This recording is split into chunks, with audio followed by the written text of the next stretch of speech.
Today we'll be talking to Dawn about dark chocolate, just in time for Valentine's Day. Welcome, Dawn, and thank you for being with us today. Well, thank you for the opportunity. Dark chocolate is one of my favorite things. Yes. I think for a lot of us it is, definitely, especially women. We see a lot of headlines, Dawn, about the health benefits of dark chocolate, like, they always say new studies suggest that dark chocolate and cocoa powder may be the next superfood. Dark chocolate a day keeps the doctor away. Dark chocolate is good for the heart. Could you tell us what they consider dark chocolate and why is it good for us? Well, yes, you're right. Chocolate does do all of those things, but it also can do things like trigger migraines and cause blood sugar problems and so forth, and lead to copper toxicity, make PMS worse, cause heartburn. So it can go both ways. For Valentine's Day, though, in terms of what it does for you, we've heard a lot about.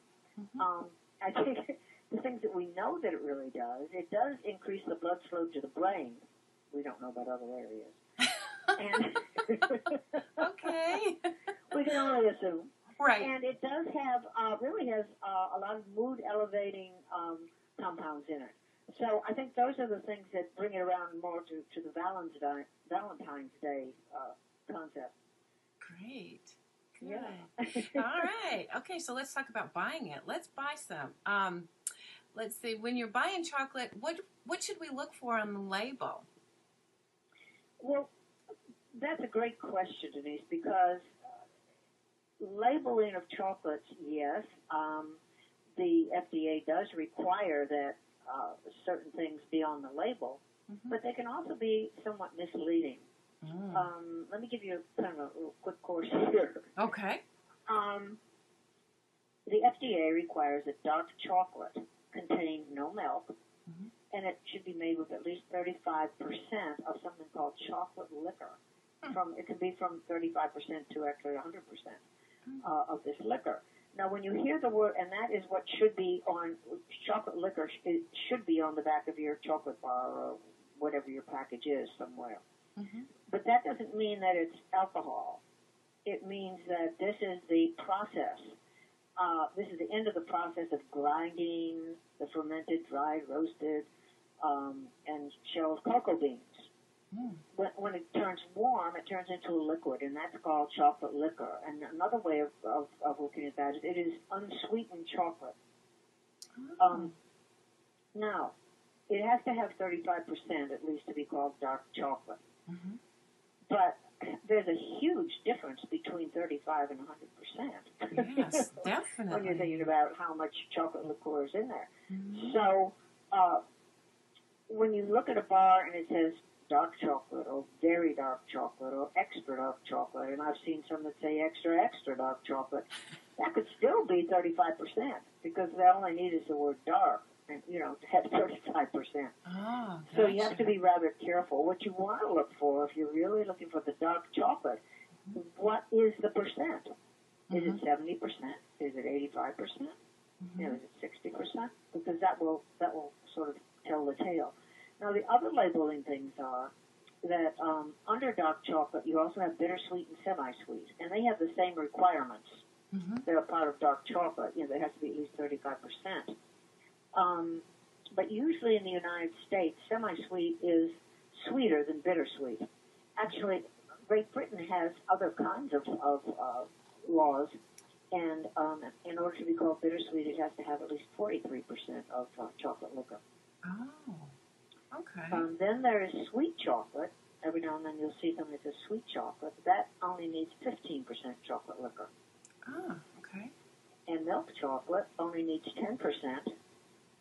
And it has to have 12% milk as well. Wow. So. Wow. That's not a lot, is it, for chocolate? So that's part of, what you would be looking for when you're looking at the labeling. I think the other part of that in terms of the labeling would definitely be all the things that are environmental and societal and relating more health-wise, all the things that you would look for. You want to be sure that the company that's producing your chocolate has certain certifications. Fair trade. So you can go online and look under fair trade and look up chocolate. You can understand whether it's organic or not by looking under organicfoodie.com/chocolate. And then the Rainforest Alliance is another place to look it up. And then there's something called ethicalconsumer.org. And this rates companies. And for chocolate, it helps you know what is owned by whom or which is owned by what. Right. And helps you sort out what the large conglomerates are. You know, maybe a tiny little chocolate establishment, but maybe it's owned by a large conglomerate. Right. So I would say all of those things are important when you're going to make your purchase. So you really should do your homework before you just jump into buying somebody a box of chocolates. Right. Definitely. Now, Dawn, is white chocolate the same as dark chocolate or milk chocolate? White chocolate. It's chocolate, but it's not chocolate. Right. Okay. You know, I told you that they ground up the beans. And after they grind up the beans, they put it up in a warm room or warm place in sort of like nets, and they let the fat drip out. And what do you think the fat is? It's cocoa butter. So that makes the white chocolate. And that is what the white chocolate is made of. That's not to say cocoa butter is bad, because we have some in our other chocolates. Right. You know, certain smaller percentages, much smaller. But the cocoa, and you've seen, you can go to the drugstore and get a little stick of cocoa butter. It's just like grease. I mean, what it is. It's nothing but fat. So white chocolate actually has to have at least 20% cocoa butter, and it's not supposed to have more than 55% sugar. Wow. It sounds like a horrible amount to me. Wow, that is a lot. And it has to have at least 14% milk. So that's another labeling issue. Right. But because it doesn't actually have the chocolate liquor in it, it's, you know, some people claim it's not really chocolate, and in my mind, it sort of isn't. Right. It's more just sugar and fat. Gosh, I wonder what the fat content is in it. Well, it has to be at least 20%. At least 20%. Cocoa butter. Oh, my gosh. You know, that's amazing to me, because I didn't know that. When we talked about it the other day, I was blown away by that fact that white chocolate isn't what everybody thinks it is. Well, because there isn't as much of it, I guess people think it's rarer or special or something. I guess in some ways it is. Are there certain kinds of chocolate that are not as fatty, with a fat content, or? Well, it relates. That relates directly to mainly to how much cocoa butter is in it. Right. Now, and some have more, as I said, more cocoa butter than others. You can look to see where cocoa butter is in the list of ingredients, which would help tell you, on the back of your bar or box or whatever it is. There's another kind of chocolate too. You've heard of Dutch chocolate, right? Yes. Like in cocoa and so forth. Well, Dutch chocolate is like a cocoa. You know, it's the powder, but it's got a milder flavor because it's always put in an alkalizing agent, usually something like baking soda. And if you think about it and the taste of it, maybe it is baking soda.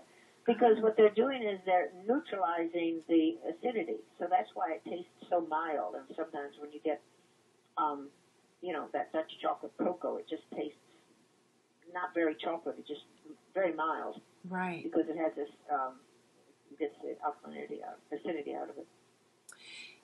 Is there a way to find out or check to see, how would you know if chocolate is fresh or not? Where you purchase it is pretty important in terms of whether it's fresh or not. And it should be kept, in a moderately cool place, and there should be a place where there is a certain amount of turnover, which would ensure freshness. You don't want to go into the back of a card shop where they've had boxes for months, chocolates. It's just not a good idea. You know, another thing that happens with chocolate is you've heard of chocolate that has looks funny, and sometimes that's called a sugar bloom or a fat bloom. Oh. And when you look at chocolate, a sugar bloom is sort of like it's pitted looking, little teeny pitted, sort of rough. You've seen that. Yep, I've seen that. that. And that's caused by some sort of exposure to moisture with the chocolate. Oh. And then there's also the fat bloom, and that's when it gets kind of streaks of gray. You've seen that, dull with streaks of gray on it, or little grayish white spots, and that's because it's been exposed to too much heat. Oh, okay. So that's another way to tell, but sometimes you don't know until you open it. Yeah, that's the bad thing, right? Yeah. God, there's so many different things to consider when you're going to buy chocolate. How about with cooking? What's the best chocolate to use for cooking? Well, when you're using chocolate in a recipe, and it calls for a darker chocolate, usually bittersweet and semi-sweet can be used interchangeably. I mentioned before that in the United States, semi-sweet is usually has a little more sugar. They can be used interchangeably. But there are a couple of things I think about using chocolate when you cook. One is that if you are using the chocolate that has a fat